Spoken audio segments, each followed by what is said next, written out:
What's up? Welcome back. I'm John Stark from MacMovieGuy.com, your favorite blind film critic, and today I'm doing a series review. This is Forever. This is Netflix, the limited series based on a Judy Blume book. It stars Michael Cooper Jr. as Justin and Lovie Simone as Keisha. And click like, subscribe, hit that notification bell. Join me in my cult following here on YouTube as a blind film critic. That other thing that all the other critics say where they go into things blind, I literally do that all the time. I can't help it. I can't turn it off. Even if I am completely aware of the thing that I'm going into, I'm still always going to go into things blind. So I work a lot with audio description. Forever has audio description. We will talk about it in this review. So yeah, I know Forever came out forever ago, seems like, right? And I'm just now getting around to it, but I'm not a huge binge watcher. I think there's something to be said about the expert craft of cliffhangers, about letting people sit, and something about binge watching sort of took that away, where the self-control, so you can sort of immediately gratify yourself by being like, oh my god, did that character just die? I don't know. Let's keep binging. It's like, then you don't have to sit for a week. Back in the day, we used to have to sit for a week or like a season in between huge cliffhangers and go, I don't know if I can live my life without knowing the answer to this question. So now today you can figure out from start to finish in one day and be like, are these two crazy kids gonna stay together forever? Let's find out. I'm gonna spend 8 hours of my life in one spot. Done. I don't do that. I do spend 8 hours of my time in one spot, but with 8 different shows. So Forever follows Justin and Keisha as they are navigating their youth. They're growing up. They're discovering themselves, and it's Judy Blume. So I'm not familiar with the book. I'm gonna guess Judy Blume didn't write a film that was full of Black characters. I mean, that feels off-brand for her. I think there's something to be said about like the voice for the community. I think what they did is they took Forever and they reimagined it. They took the story, like the core story.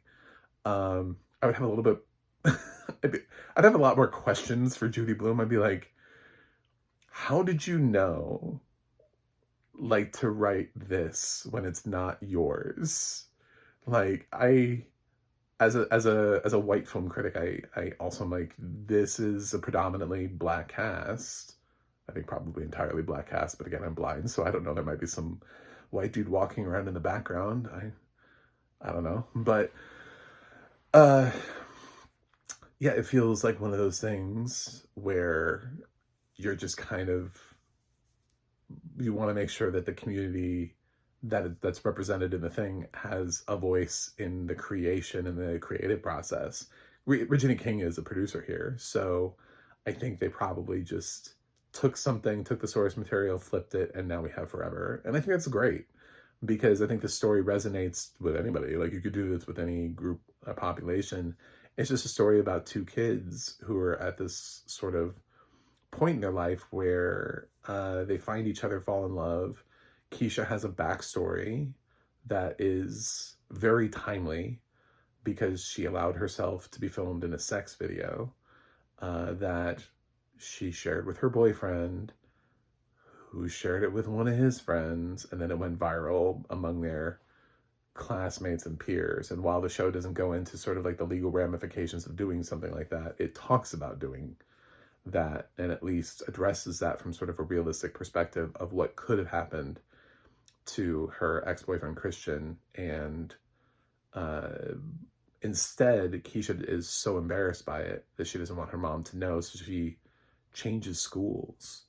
And her mom ends up having to pay to get her into this fancy, like, she's working hard to get her into this other school. So Keisha works hard to keep her grades up and be this amazing, you know, daughter that her mom thinks that she is, and feels like that she, again, can't stop, won't stop. So, and Justin is sort of like the same way. He comes a little bit more from privilege, where his parents have money. His dad is a chef who's opened multiple restaurants, and they're a little bit more well-to-do. They have more money. They have a pool, all that kind of stuff, and he's also attending this preppy academy thing, and he has to prove himself because they kind of don't want to give him time. He's on the basketball team, and they're kind of just like doubting him. He's not a starter type, like, head quality person. And there's a point where Justin just kind of he kind of has this fucking moment and just goes for it. And he has like one of these epic basketball games that shows everybody, like, you just haven't been using me appropriately. I mean, it's a lot of showboating, but it's a great game. I mean, he proves everybody wrong. And I've seen other TV shows that do this too, where kids come in and it's like these, like, legacy kids end up being the ones who get the court time so that they can maybe get there. So it's not always about, there's like these weird politics at private schools, and their parents have to deal with that. So, because even though that they have enough money to be able to send Justin to a private school, there's still parents who are wealthier than them. They also vacation on Martha's Vineyard, which made me miss that one show that was on Fox, that got canceled after one season, where they were all up there in that area. And it was like again, I think it was a predominantly Black cast. I remember from Fox for one season. I've already forgotten the name of it, but that was kind of a decent show. And I didn't realize so many people went to Martha's Vineyard. I just thought people lived there. I didn't realize it was like a huge, like, tourist, like, summer destination thing. Isn't it just an island? Like, I mean, there's only just so much space. Anyway, I always hear Martha's Vineyard, and it's like reference to like Kennedy mansions and stuff. I kind of thought all the space was taken up by giant homes. I think that was it. But I guess you can go to Martha's Vineyard. Maybe I should. So I mean, the series progresses fine. Of course they have sex. It's a fucking Judy Blume adaptation. I mean, she has been pushing for realistic versions of kids in her things. The adaptation of Are You There, God? It's Me, Margaret, has a lot of frank discussions about sex in it, and that's from even sort of like a younger group of kids, and sort of they're starting to look at drawings of penises and stuff like that. So these, Justin and Keisha are a little bit older, and Keisha has already had experiences by the time she meets Justin.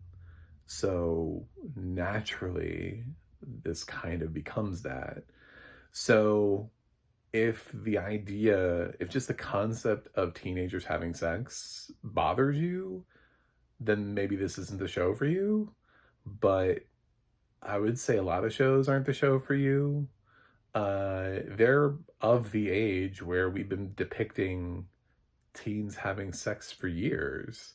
I mean, look at all the teen comedies. You know, nobody has a problem when they do it in American Pie. So why would we have a problem with Forever?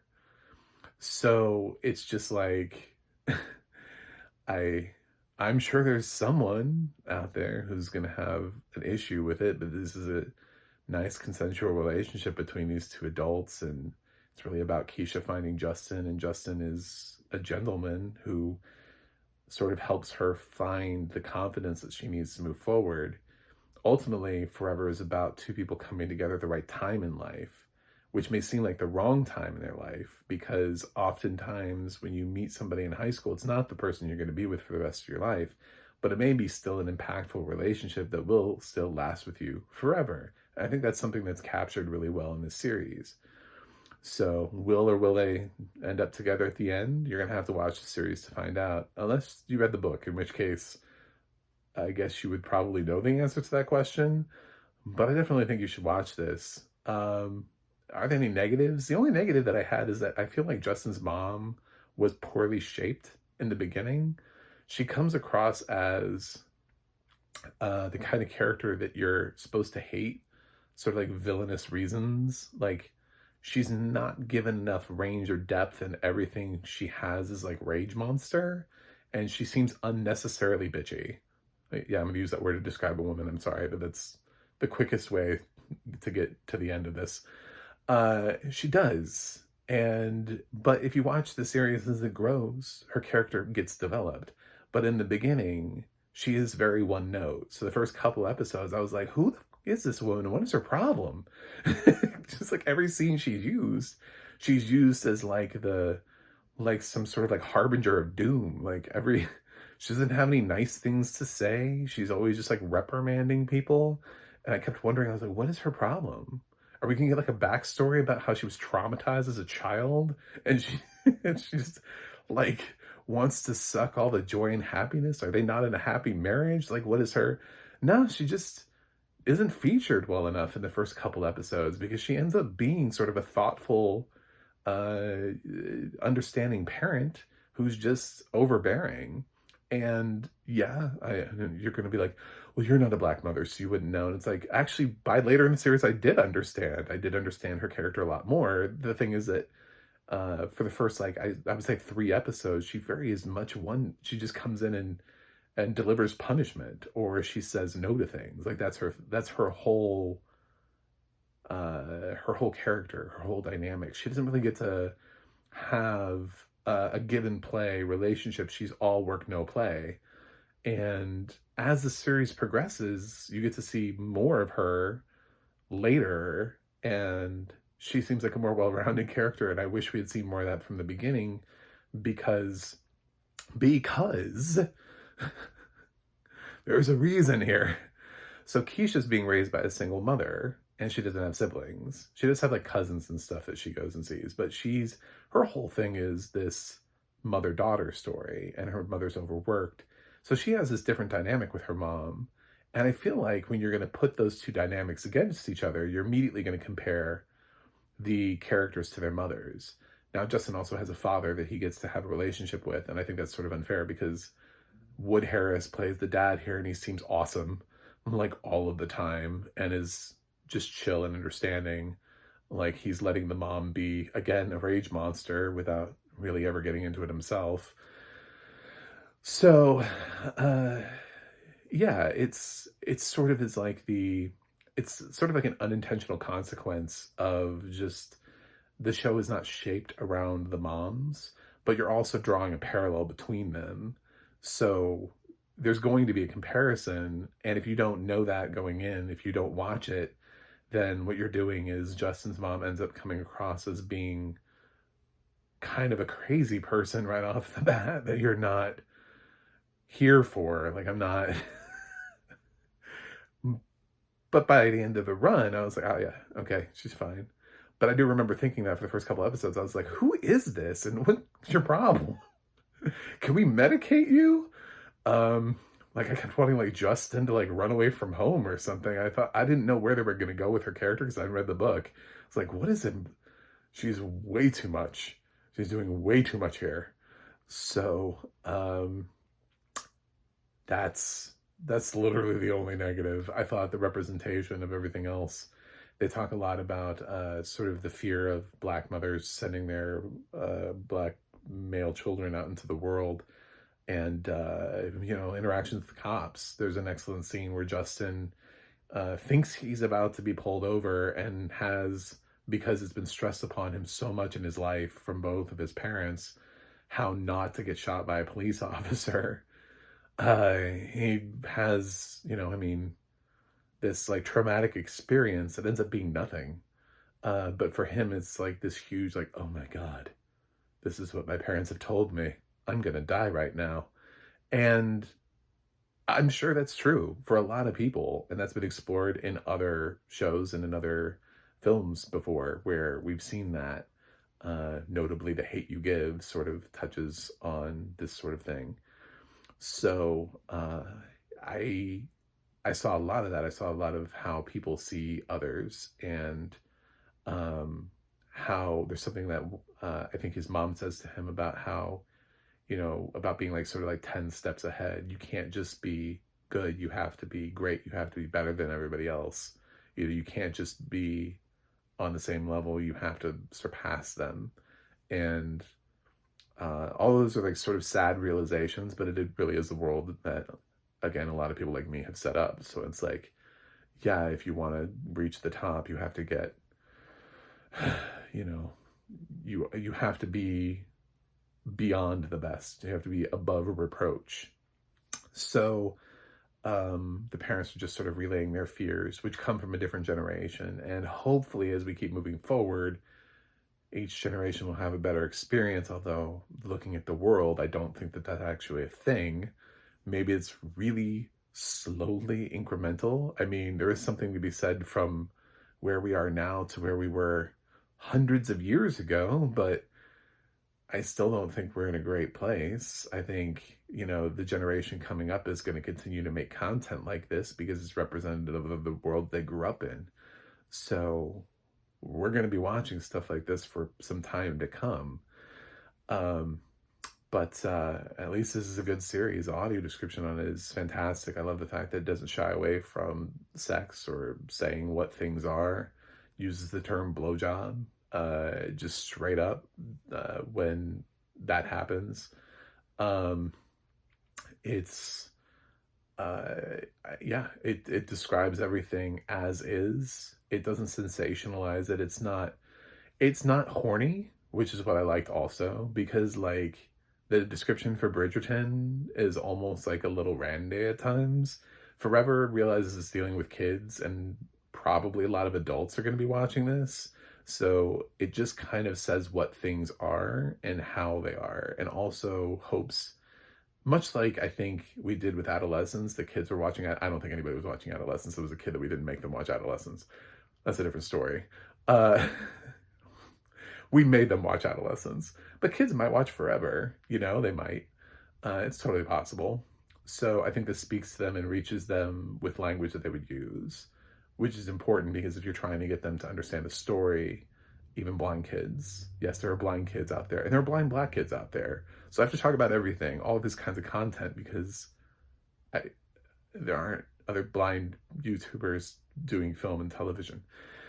So everything is great. I thought the description, there was one scene that I really loved that referenced even how the way that they changed up their hair. They go out on a date, Justin and Keisha, and their hair is like completely different. Keisha's is down and natural, and it even mentions like the length of her hair. And Justin, got a little bit of a haircut, so it's shorter. And so yeah, they specifically go into it, which is great because one of the locations that they go into here is an actual salon. So, or bar. It's not a barbershop because it's for Keisha. Whatever. I'm gonna stick with salon. I'm gonna go with that. Beauty shop also possibility for the name of business. So, yeah, everything is solid. I liked Forever. My biggest concern with it was the fact that I thought, especially for a series that has one character where she has just the one parent, which she doesn't just have, the dad's not dead. You'll find that out later on, but she is being raised by one mom. And you have that parallel against Justin. You're going to compare that relationship. You're going to compare the child to mother relationship more than you will the child to father relationship until the back half of the series when you learn about Keisha's father. So then that changes a little bit. But in the beginning, you're sort of seeing that parallel. And I just felt like it was really unbalanced. Anyway, so I'm going to give Forever an A-. I thought it was a really strong series. I think you should watch it. Anyway, thanks for watching. Thanks for subscribing. And I'll see you guys on the other side.